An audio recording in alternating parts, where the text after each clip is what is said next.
Next is part 3, the UVC-powered symmetrical flow disinfection device, and from the Dr. Eric Prast from XCMR. Thank you, Menkai. Not a doctor. Thank you, everyone, for joining us for the final part of this three-part series on next-generation personal protective equipment. In this section, I'd like to talk about the culmination of both engineering and science as it relates to the development of our symmetrical flow disinfection device using UVC modules. And I'd like to thank Chris and Jason for previously going over the scientific modeling and experimentation. Since the pandemic, society has become aware of the challenge to combat airborne biothreats. This is clearly evident by the rapid increase of hospitalizations to the latest strands of COVID we experienced this summer. Health authorities are now recommending wearing masks again, and we're still largely using the same PPE we did prior to the pandemic. This is both a challenge and an opportunity to develop new innovative solutions.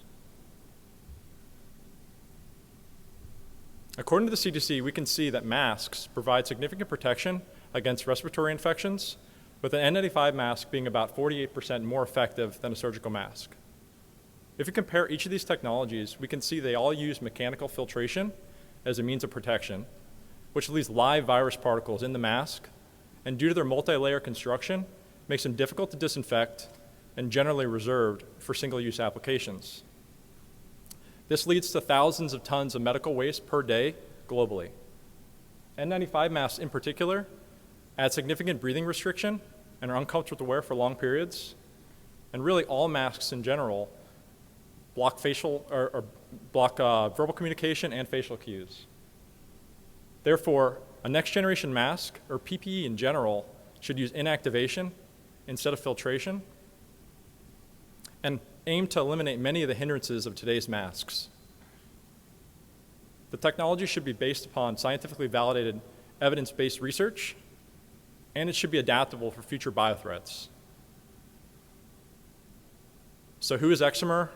If you guys don't know by now, we're a biodefense company focusing on modernizing personal protective equipment against airborne biothreats and developing next-generation UV air disinfection technology. One of our foundational concepts was to develop a maskless mask that uses far UVC emitters and effectively create an invisible bubble of clean air around the individual. To propel us towards this goal, we developed the symmetrical flow concept, which features a form-fitted mask with air tubes and a neck-worn device with dual reactor chambers that are enclosed. Inside each chamber is an embedded UVC emitter for disinfecting air, and the symmetrical flow concept is disinfecting the air that we breathe in inhalation as well as air during exhalation. This design and concept effectively has the ability to protect both the individual and those in proximity of them from specific airborne pathogens. In order to design a wearable like this, we first started experimenting with placing the core components of the system on the body to maximize ergonomics. We developed several different configurations and categorized them by the length of airway for the system. We also performed human factor calculations to determine the ideal tube length for the air system for a proper range of motion across various different body sizes. A critical milestone was selecting the proper UVC emitter for a wearable device. We identified SARS-CoV-2 as a target pathogen and a minimum of 1.5 log in order to be more effective than N95 mask. We used a peak flow rate of 90 liters per minute based upon our own measurements with normal daily activity and a minimum runtime for a system of 3 hours. Based upon the dose response and spectrum analysis conducted by my colleague Ben Ma et al.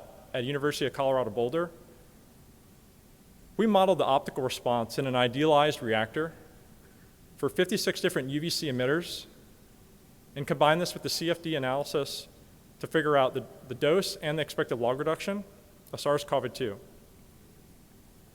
In the following chart, we can see the different possible options to meet a requirement with the minimum number of UVC emitters. And you can also see the benchmarking of how long each system would last with the estimated battery time. So looking at this data, we can see that we could use 3 krypton chloride XCMR lamps, and we would get an average runtime of about 51 minutes due to the low wall plug efficiency. We could use about 11 LEDs at 280 nanometers and get slightly better run times, about an hour and 11 minutes. Another attractive option would be to be able to use 9 LEDs that are at 265 nanometers, and that would give us an hour and 45 minutes of continuous runtime. Or we could use conventional sources like low-pressure mercury lamps that can use 1 emitter and meet our biological requirements, and boasted the longest runtime at nearly 4 hours. For these reasons, we selected a low-pressure mercury lamp, and it was also extremely cost-effective. Although LEDs themselves are quickly closing this gap and have many significant advantages, such as instantaneous power delivery, and are generally more mechanically robust. So if we want to further understand this a little bit, we can look at the nucleic acid and protein absorption as a function of wavelength, and we can look at the percent output of each UVC source, and we can see that each of them emit across a range of wavelengths. Mercury lamps emit nearly all their energy at 254 nanometers, where LEDs are polychromatic and emit across the spectrum.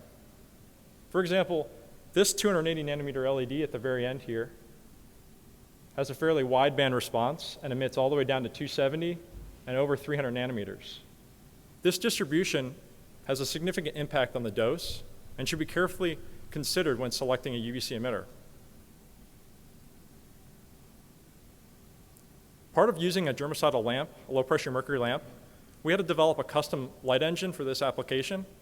We developed a custom lamp driver that's able to run off a super low voltage input and deliver a high efficiency. This lamp driver can drive 2 different lamps and has dynamic dimming capability and fault protection.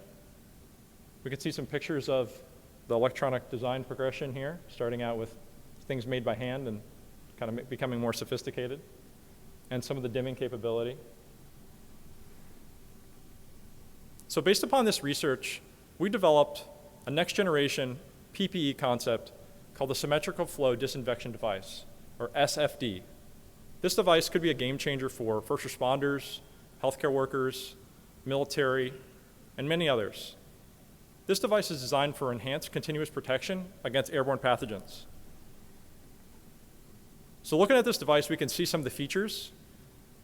It's a wearable device that dawns over the head and sits basically about chest level. It has dual reactor pods with embedded UVC emitters. It has a symmetrical airway, which disinfects air that's breathed in and breathed out for inhalation and exhalation, and a transparent face shield so you can see facial expressions, as well as an integrated air tube assembly so it's not encumbering you and out of the way. Next, we can observe how air might flow through this system during operation. So during inhalation, air is drawn into the reactor and rapidly disinfected, then flows through the air tubing to the mask and to the user's lungs. During exhalation, air flows through a similar pathway, but is diverted into a secondary reactor and then flows out of the system. So just covering some basic features of the system, this concept features a modular reactor pod that is interchangeable so that it could be developed for a variety of different types of UVC emitters. Each of them could be specifically designed for certain pathogens and be upgradable over time as UVC emitters improve. It also has a bimodal switch, which allows the system to change from a symmetrical mode to a unidirectional mode and disinfect air in one direction instead of 2, therefore doubling the dose. So in order to gauge the performance of this device, as Jason mentioned, we performed biological testing in the lab using an aerosolized T1 phage as a surrogate virus for SARS-CoV-2. We developed a series of pod reactors that have the same volumetric space and geometry as this device in order to measure UV inactivation at a small scale. We also developed full device testing that placed the SFD and mask on a mannequin inside an aerosolized chamber. So based on this, our experimental results and our simulations strongly agree and show that in symmetrical mode, this device would deliver a minimum dose of 2.4 millijoules per centimeter squared at 90 liters per minute, and in unidirectional mode, nearly double this value.